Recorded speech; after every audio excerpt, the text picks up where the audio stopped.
Hey, what's up guys, Soldier Knows Best here. This is my review of the Razer Deathstalker Ultimate Elite Gaming Keyboard. This is a very long name for a keyboard, but this is supposed to be the keyboard to kill all other keyboards out there. Has a lot of cool features to it, including a touchscreen and some other things I'm about to cover in this review. But first, we're going to talk about the design and the hardware.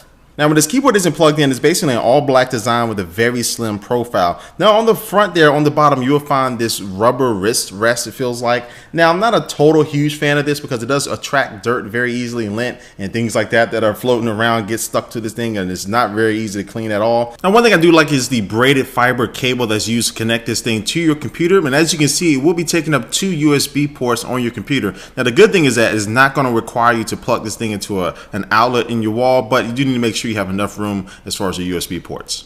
On the bottom, you'll find a couple kickstands to give it a little bit of height on your desk if that's the way you like to have it. And also too, it has chiclet style key caps, which feel good. They don't feel the best, but they feel okay. And it took me a little while to get used to them, but they do have a decent feel to them.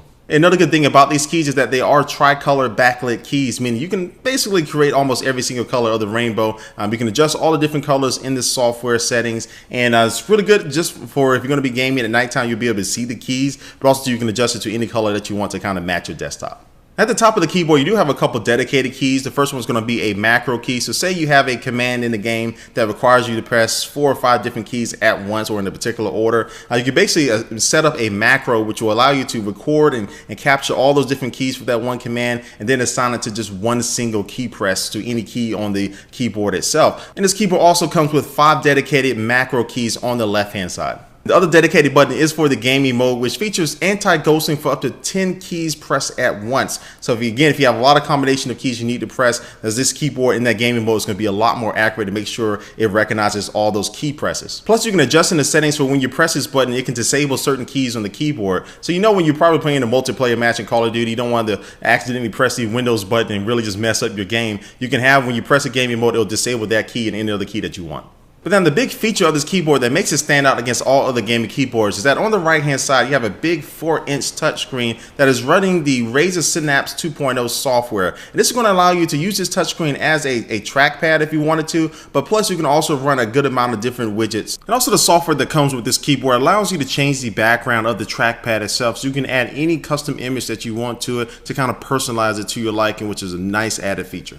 And on top of the trackpad, you'll find 10 tactile keys, which will also change with the screen or whatever widget that's running on the touchscreen down below. And you can press those to do different things, interact, and those have a very nice response and feel to them as well. And some of those widgets include a number pad widget, a time widget, even a Gmail widget, so you can log into your Gmail account and check your email while you're playing some games. And also it does have a Twitter and Facebook widget as well, but I'm not really a big fan of these two widgets because they're not really designed for a touchscreen, let alone a screen of this size. So I think they could have spent a little bit more time to design those widgets because those are probably going to be the most popular ones out there. But one widget I am a big fan of is the YouTube widget. It seems to be very well done. It allows you to watch basically any video on YouTube. You can log in to see videos from your subscriptions if you wanted to, and it does perform very well. The video does flow good. The frame rate is not all that high, but it flows well enough. And developers have also made dedicated gaming trackpads for certain games out there, including Battlefield 3, Counter-Strike, and Team Fortress. So this will allow you to use that touchscreen to access different menus or change your weapons or change your different power-ups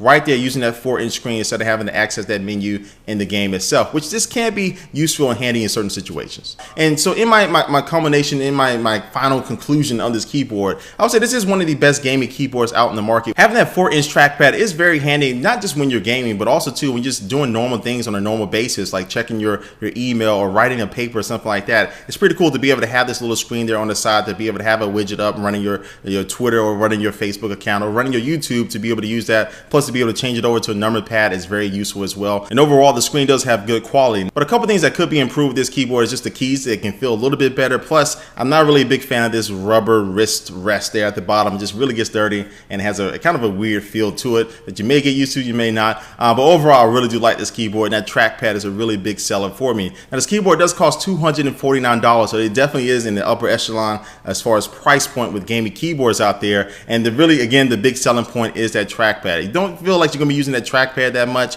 and the software and the widgets, then you can probably go for something else that's gonna be cheaper, another keyboard from Razer or something from Logitech. But if you have been waiting for a keyboard that has a built-in multi-touch touchscreen, this is going to be the keyboard for you out there. It does perform very well. So anyway guys, this about brings an end to my video for this Razer Deathstalker Deathstalker Ultimate Elite Gaming Keyboard. I think I said everything in order, but what I want you to do is leave a comment down below what you think about this keyboard so far and what you saw from this review. And thanks for watching, guys, and I will catch you later. Peace.